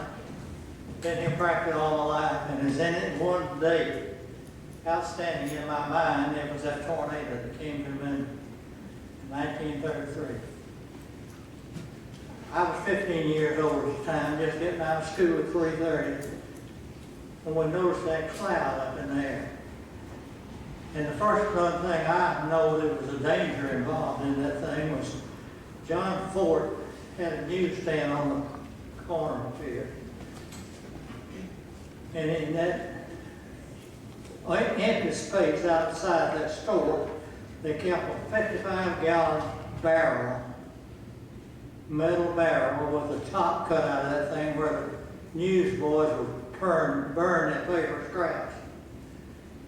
By the time I turned the corner on Main Street from school that day, that barrel come whistling down Main Street, just about head high, just like you shot it out of a bullet. Some guardian angel pulled me in Morgan and Lindsay, 5 and 10 cent store that day, and got me out of the street because I was trying to see what I could see. When the wind kind of eased down some, I rode the storm out in Morgan and Lindsay's store. When the wind kind of went down, it's like a 15-year-old boy would do. I went down the street to see what I could see. Well, I got out to Pine Street without any problem. But when I had Pine Street, that was all you could even walk. You couldn't drive a car down there, no way in the world. You could hardly walk through that thing. There were so many trees, that park area in between Front Street and Back Street, or North Broadway and South, whatever you want to call it. That thing had some beautiful big old oak trees in it. And it's just like they'd taken a strong hand and fingers and did this to them. They were just split and torn up everywhere. Some bird shoved a double-bitted axe in my hand and said, "Start cutting."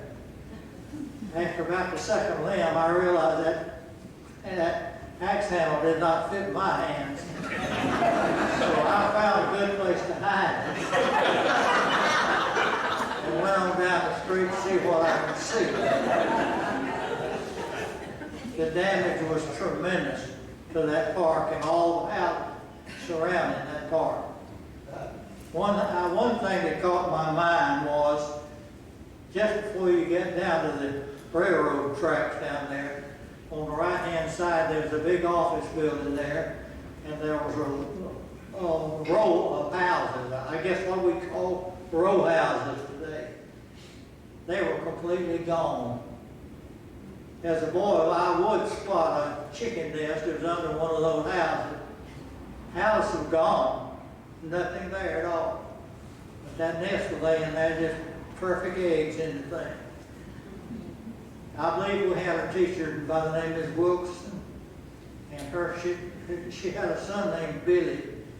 He died in that storm because all that houses there were blown away. At the foot of that hill, there was a big warehouse in there. I believe it was called X Warehouse. And that was full of goodies. And they were scattered all over that place. Just torn up, something awful. I'll never forget the tornado that pretty well cleaned out part of Minden. By the way, that thing turned in and went down across Miller Quarters into Shining or Washaw, whatever it is over there.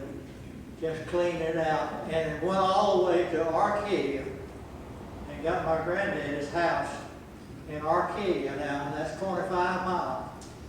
It lifted and went down again. You'll see a tornado come and run like heck.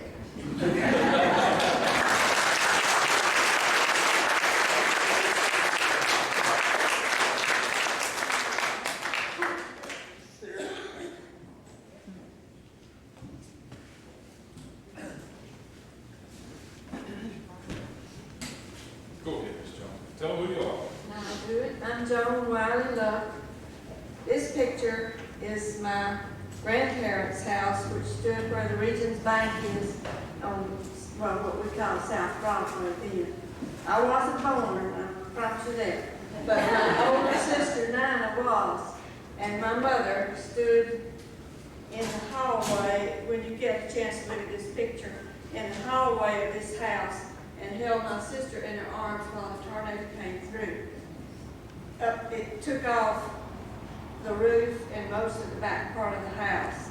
And my grandmother had an uncle, Clarence Pratt, who was in the Confederate Army, and he had brought home a Confederate sword, which was given to her along with his kepi that she wore. And the sword was standing behind the door upstairs. When the repairmen came to fix the house, try to put it back in order, the sword went missing. And my grandmother grieved over that sword for the rest of her life. That was her treasure from her uncle that she never got to keep.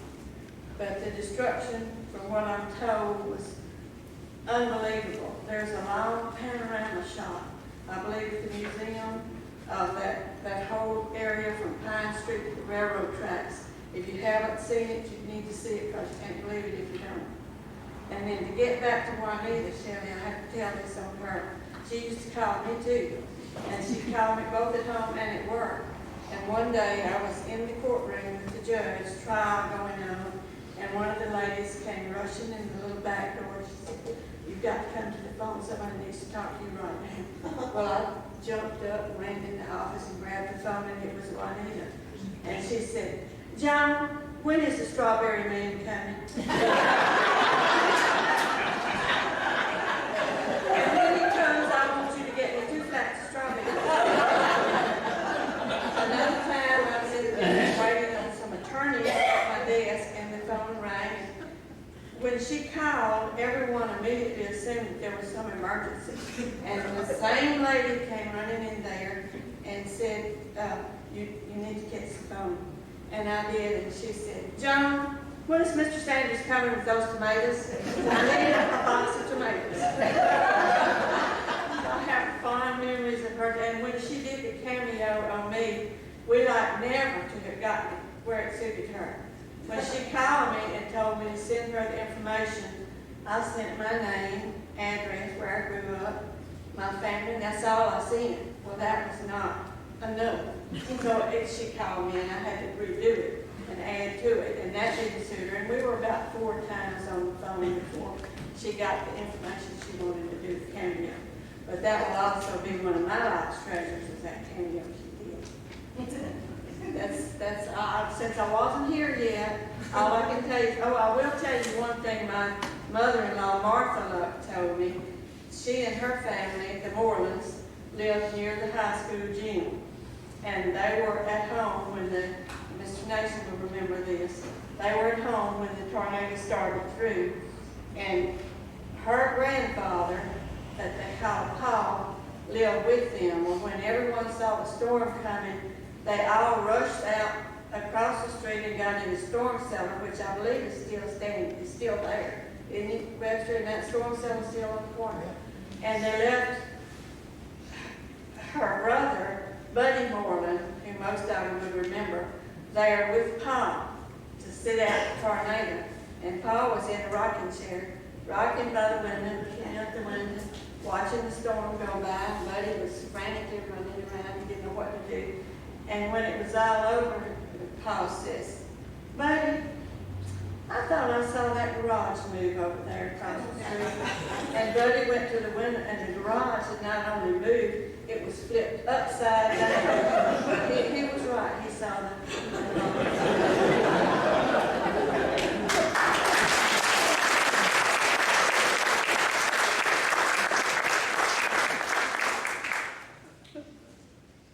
Anybody else have anything to share? Well, Rich, I want to add one thing. Please do. If I may not- Introduce yourself. I'm Diane Andrews, I'm Richard's assistant. Our museum is always a work in progress. And so one of the things that we're working on, of course, as mentioned by Joan, is a wonderful tornado exhibit.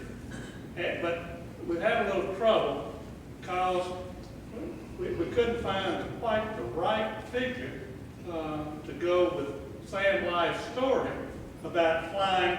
Now, I was told by John Willis, his wife is Sam Life's niece. So anyway, it's bound to be right, and somebody else told me the same thing. So two sources is good enough. That when Sam Life flew over the sky there from down about the railroad station all the way to 80 East, that he was asked about that. Said, "Oh yeah, that's right. When I was up there, I milked a cow." so now, our exhibit, we're going to have a cow and Sam Life there. So,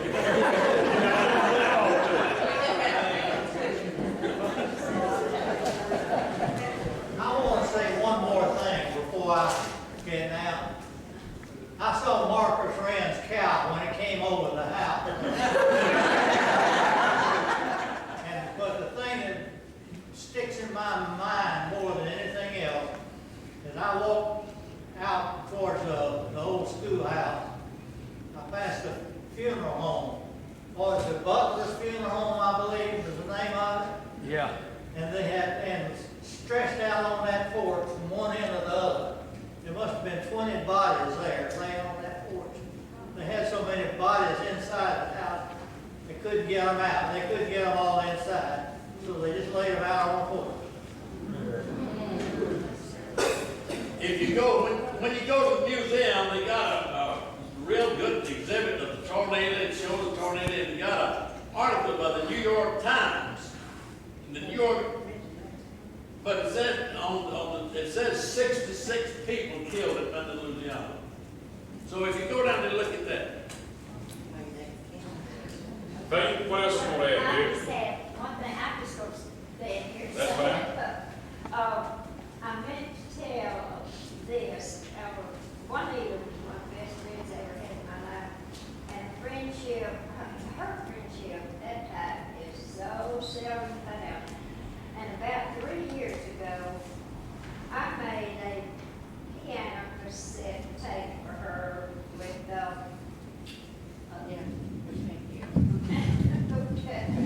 We'll get it back up there. Okay. Yeah, we'll start off with that. I was just gonna say, that Juanita's friendship is one, the type that's so seldom found, and she was such a dear friend. And we're all gonna really miss her. About 3 years ago, I made a cassette tape piano of lots of the World War II songs, because she did love to talk about World War II and her husband. And one of the songs that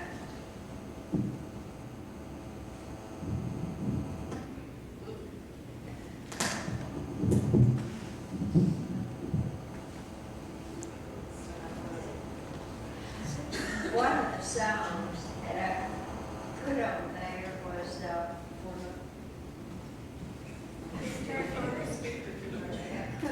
one of the songs I put on there was it was Just a Wedding in June, and that was the month that she and her husband were married. And I think I played that, not my tape, but played that song all during her birthday celebration down at the museum. And she told me, she said, she called me the next day and she said, "Babe, I have listened to this tape. I'm going to wear it out, and I don't want to wear it out." She said, "Will you make me another one in case this one just takes out on me?" And she said, I have played it and played it and played it. She said, every time I play Wedding in June, she said, I sit there and I cry and I cry and I cry. I said, "Well, Juanita, I didn't give it to you to make you cry." She said, "Well, I can't help it." She said that was such a favorite song of mine because that was our wedding moment. And I just, again, I just cherish her friendship. Always will.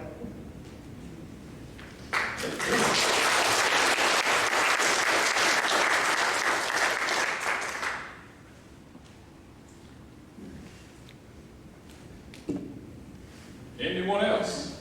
Remember, it doesn't have to be firsthand. Well, it's certainly special that those of you who come forward and shared this with us. I've loved it, and I'm glad it's recorded for posterity there.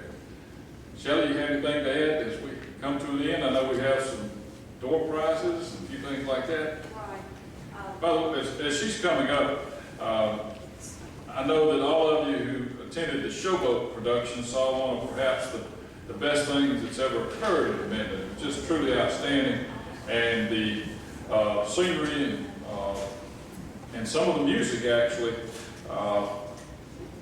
Larry Milford provided, and he did actually wrote a score in the music, and I hope that's something that will actually be published. But we have such a treasure in Larry Milford, and he's you know, so greatly responsible for all that's been done at Dorcheat Museum and a lot of other good things that are going on in Minden. But if you didn't see the showboat, you really missed the good.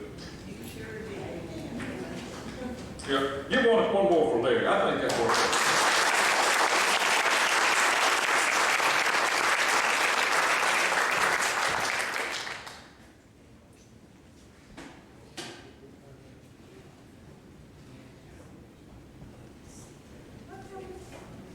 Shelley's on the way.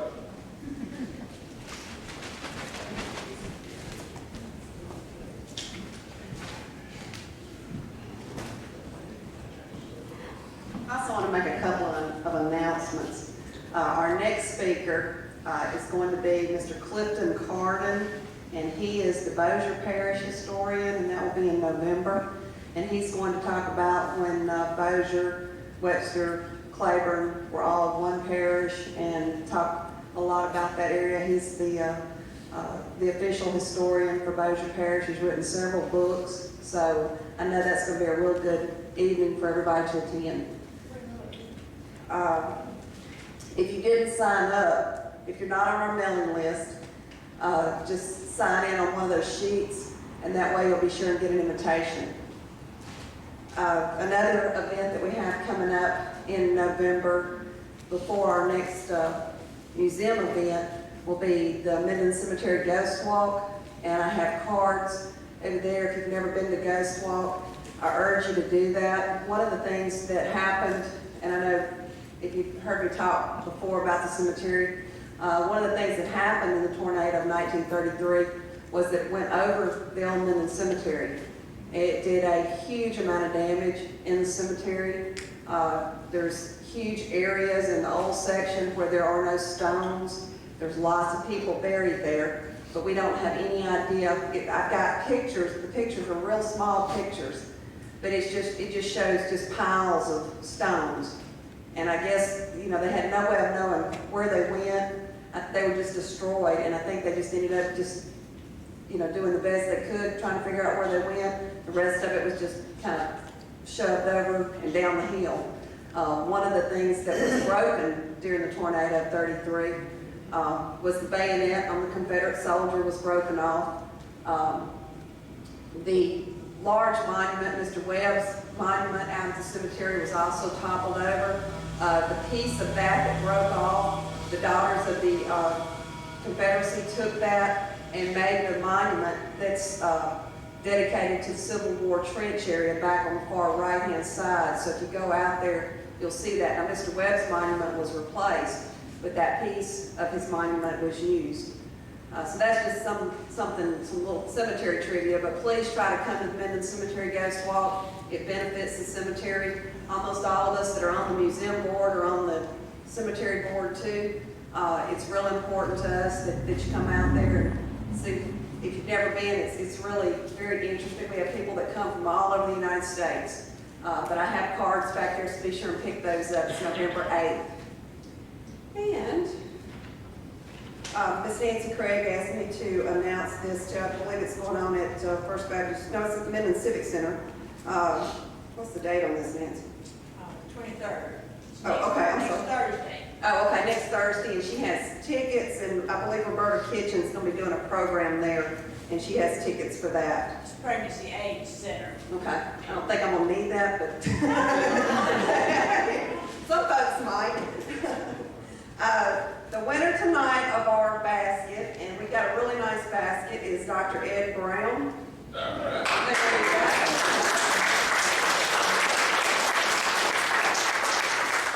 And now y'all get your blue tickets out. And Larry, I want to urge all of y'all to go to the museum, which is right around the corner if you haven't been. This is your chance to get to go in there. It doesn't cost you anything. But Larry's going to go and unlock the museum. So y'all be sure to walk around the corner and see the exhibit. And also I want to tell you too, if you have any pictures of the tornado, I was brought some tonight that I've never seen. If you got any pictures of the tornado, we would love to get them and scan them for our exhibit. You want to draw the sleeves on them? Can't draw your, oh, you got a ticket. I'll draw them. You can't draw. All right. Ticket number I'm gonna read the last three. The last three are 793. Yes. Are you serious? Ticket number 793. Can't read it. It's 633. You got it.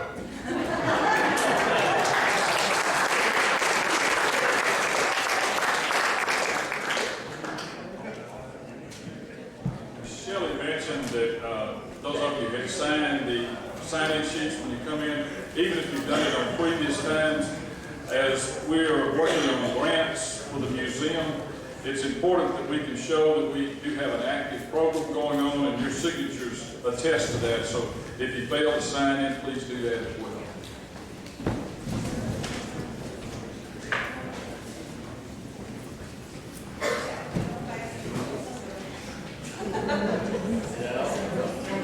Shelley, is that it? We'll call it in. Thank you all for your attendance. Thank you for participation. We're going. I am Henry Lester, and I will try to tell you of my memories of the disasters of 1933. First, I will start with the tornado. At that time, my family was living at 232 West Union Street, just below the intersection of West Union and College Street. At the top of the West Union Hill, there was a 2.5-story wooden house occupied by the Hedrick family. At approximately 4 p.m. on May the 1st, 1933, I was seated in the front porch swing. The air was very muggy, and all at once there were 3 very loud noises, but I never could determine what caused them or the direction they came from. Almost immediately, Mrs. Hedrick called to my mother for us to come to her house for safety. Next door and downhill from our house, the willows began to twist and whip back and forth. Mother got us to Mrs. Hedrick's house. Being neighbors and kids, I had permission to go any place in her house I wanted. So I went up to the attic and looked out a large round window. I saw all kinds of debris flying through the air. I saw what I believed to be a body of some kind, but I can't say if it was human or animal, because it was whirling so badly. Then the wind calmed down, and my 2 sisters and I decided to walk around College Street and then McDonald, went by the hospital and back to our house on West Union. But we failed to tell Mother, who was very upset when she could not find us. We got off with apologies and a promise to not repeat this action. All we wanted to see was the damage, but there was none where we walked. I was almost 11 years old then. The second thing is the nighttime fire in downtown Minden, and apparently it was in the very coldest part of the winter. I do not remember what day of the, or what month or what else about that, except several businesses were destroyed or partially damaged. I was sick with flu and watched the flames get bigger and bigger. But Mrs. Thomas W. Fuller's big house, which is still on West Union, blocked some of my view. I heard several small explosions. I thought that must be Mrs. Fuller's fish bowls cracking in the heat. A few days later, I learned a hardware store had been destroyed, and the fish bowl theory turned out to be ammunition exploding. Some storefront windows across from the main blaze cracked and had to be replaced. And one of those that I distinctly remember was a big show window of West Brothers store in downtown Minden. Now the third part of this, I don't remember when it happened, but I do remember that I was not in school at the time. There was rain aplenty, so much that Bow Dorcheat overflowed its banks and was at least a foot deep over the bridge on US Highway 80.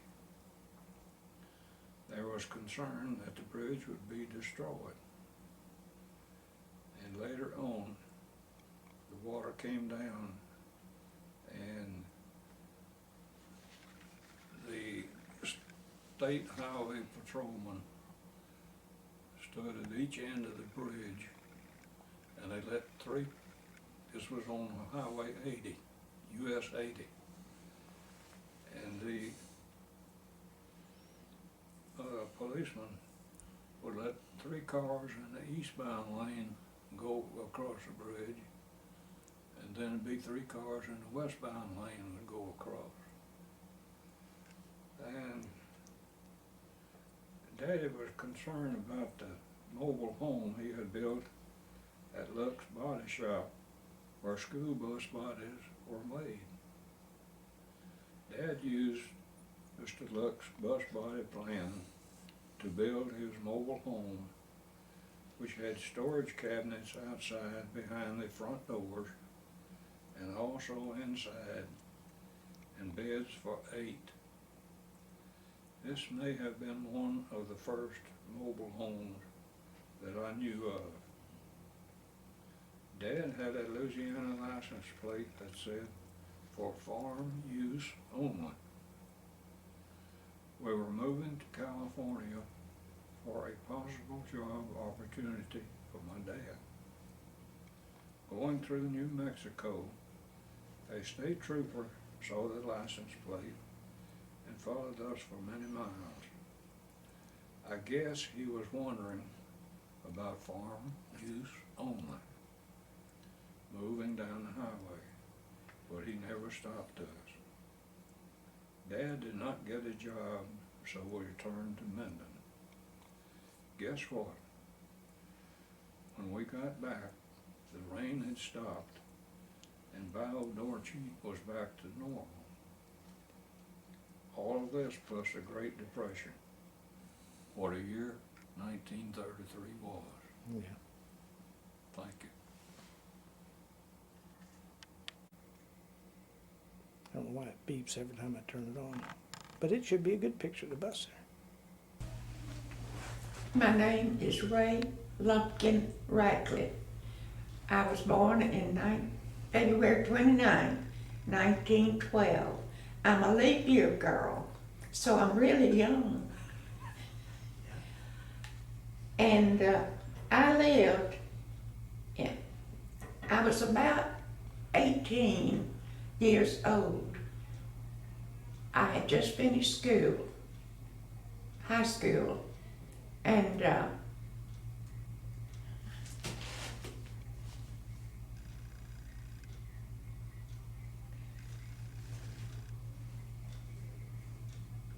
we saw this terrible cloud. It was a cloud, a yellowish looking cloud, and some severely high winds, and I thought it was different. And I went out into the yard, and our home faced Sibley Road. There was this little roadway that went down to my dad's dairy farm, where he had about 100 acres of pasture. I saw him coming, running down the road, waving his arms about, get in the cellar, get in the cellar. So we all got in the cellar, and he closed, where my mother had kept canned goods. And we all got in there and huddled around, and he kept the door open. We saw the debris flying by the window, and we knew something was going on. So later, we learned that there were about 30 people, 20 to 30 people killed, and over 300 homes destroyed in that tornado. Now, where am I? But my mother was, I think I said she was in the First Baptist Church at a WMU meeting. Well, that was a momentous year for me, because that was the year that I married, a very happy marriage that we had. And, but I got a good job out of that tornado. They sent workers in here from Red Cross, from different places who were caseworkers, who took down, they dictated for me what to say, or my experiences during this time.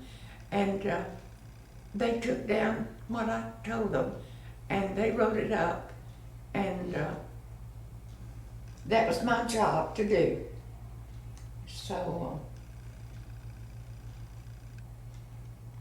I really don't know any more about it to tell than that, but it was a frightening thing, and I hope that we don't ever have to live through another tornado. Is that all?